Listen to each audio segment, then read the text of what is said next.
非常高兴，我们要开始学习幸福心理学这门课啊。这门课呢也叫积极心理学，它的英文名字不是 Happiness Psychology， 而是 Positive Psychology。为什么是 Positive Psychology 呢？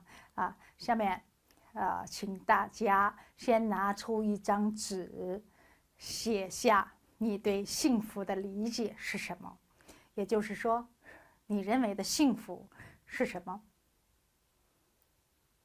好，现在大家写完了吧？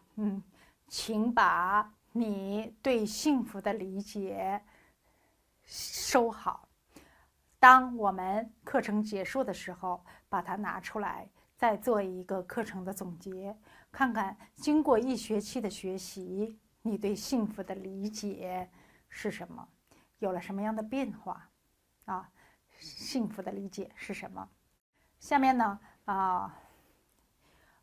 为什么叫做 positive psychology？ 那么这个 positive psychology 它的来源是哪里呢？我们来看一段录像。这段录像呢是泰勒本沙哈尔博士在哈佛进行幸福心理学授课时候最开始所讲的一段话。在这段话里面，他解释了为什么要有幸福心理学，或者叫为什么要有积极心理学。在这段话里面，这个哈佛幸福课，如果大家在网易上去搜的话，你们会直接搜到泰勒本沙哈尔所讲的哈佛大学的幸福课。而在哈佛大学幸福课，它的英文名称就是 Positive Psychology， 就是我们要着重讲述的内容。下面我们先看一段授课的片段。Hi, good morning. It's wonderful to be back here. Wonderful to see you here. I'm teaching this class because I wish a class like this had been taught when I was sitting in your seats as an undergrad here. This does not mean that it's a class you wish to be taught, nor does it mean that it's the right class for you. What I hope to do in the next couple of lectures is give you an idea of what this class is about so that you can decide whether or not it is for you. I came here in 1992 and started off as a computer science concentrator, and then had a mini epiphany halfway through my sophomore year. I realized that I was in a wonderful place with wonderful students around me, wonderful teachers. I was doing well academically. I was doing well in athletics. I was playing varsity squash at the time. I was doing well socially. Everything was going well, except for the fact that I was unhappy.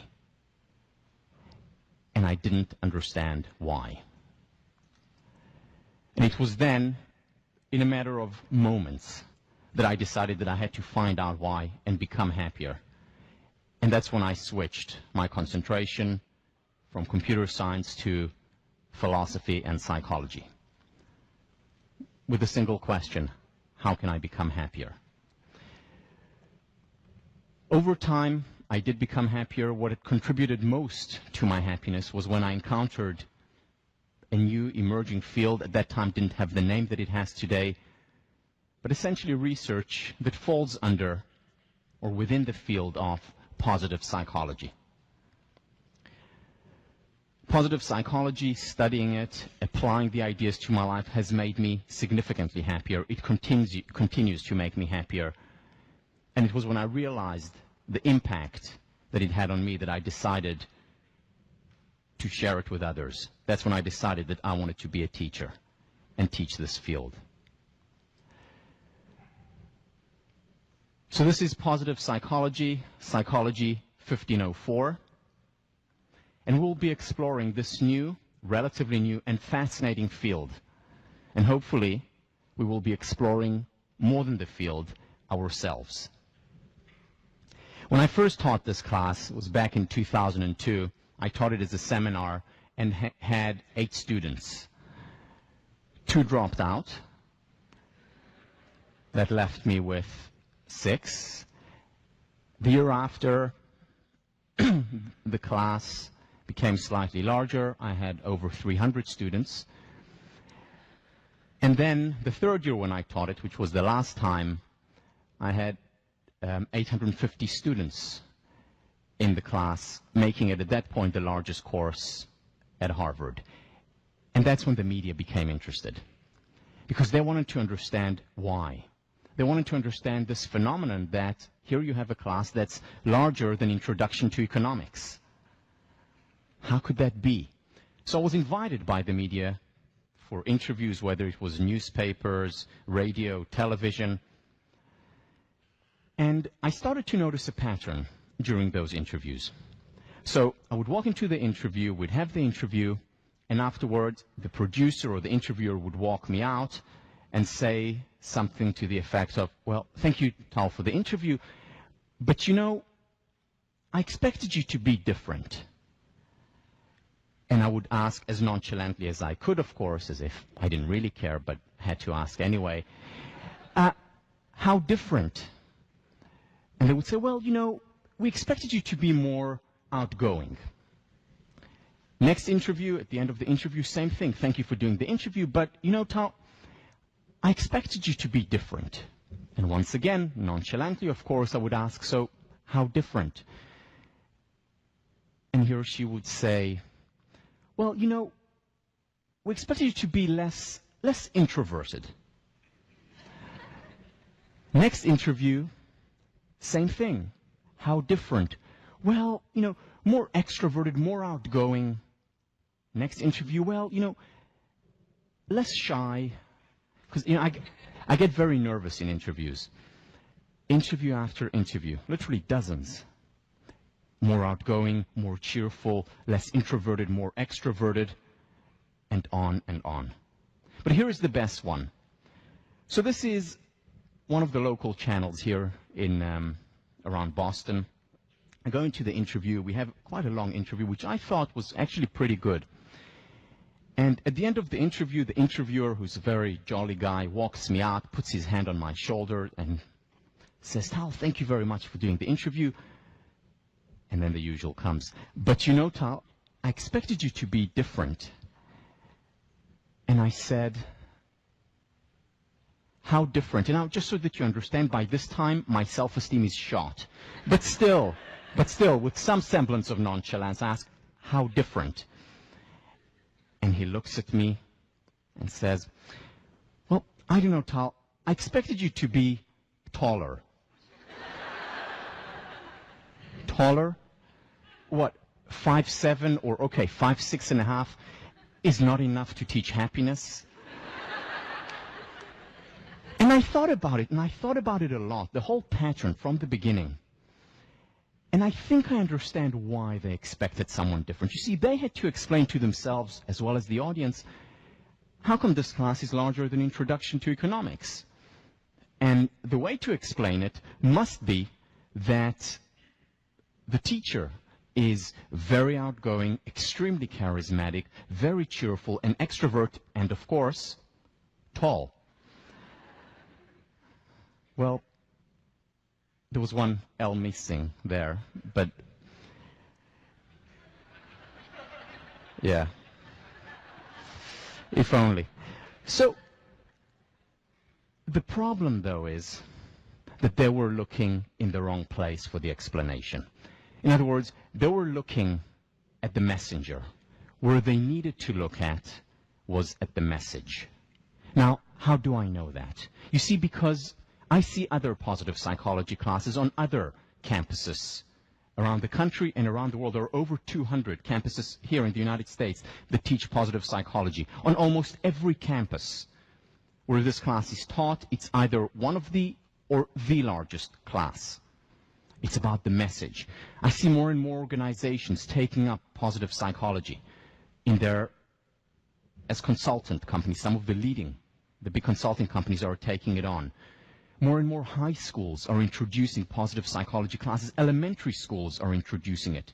Governments around the world are expressing an interest in this new and emerging field. Why? Because it works.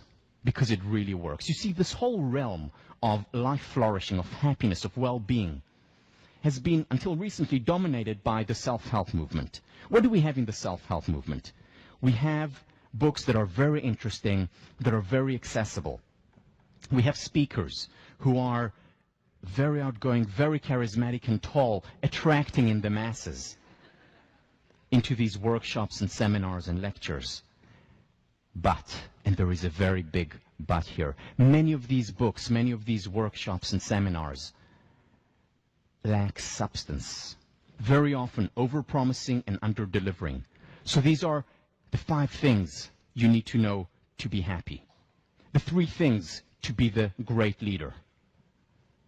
The 1 secret of success, happiness, and the perfect love life. Over-promising, under-delivering. On the other hand, we have academia. What do we have in academia? We have a lot of rigor, a lot of substance. We have data that's analyzed, reanalyzed, and meta-analyzed. Things that actually work. Good stuff. But, and there is also a very big but here, very few people refereed academic journals. I mean, think about it. How many people outside of this room, of course, have read the last 12 issues of the Journal of Personality and Social Psychology? Well, most people don't even know what that means. The head of my PhD program actually estimated that the average academic journal article is read by 7 people. You know, and that includes the author's mother. So, you know, and I say it half in jest, but it's actually really sad, because, certainly sad for me as an academic, because these things are good, they're important, things that make a difference, can make even more of a difference, but not accessible to most people. And this is where positive psychology comes in. And this is also where this class comes in. The explicit mandate of positive psychology, as well as of this class, is to create a bridge between the ivory tower and Main Street. In other words, it is to bring the rigor, the substance, the empirical foundation, the science from academia, and merge it with the accessibility of the self-help or New Age movement. In a way, the best of both worlds. And this explains the popularity of the field of positive psychology. Science that works. 好，现在我们的录像看完了，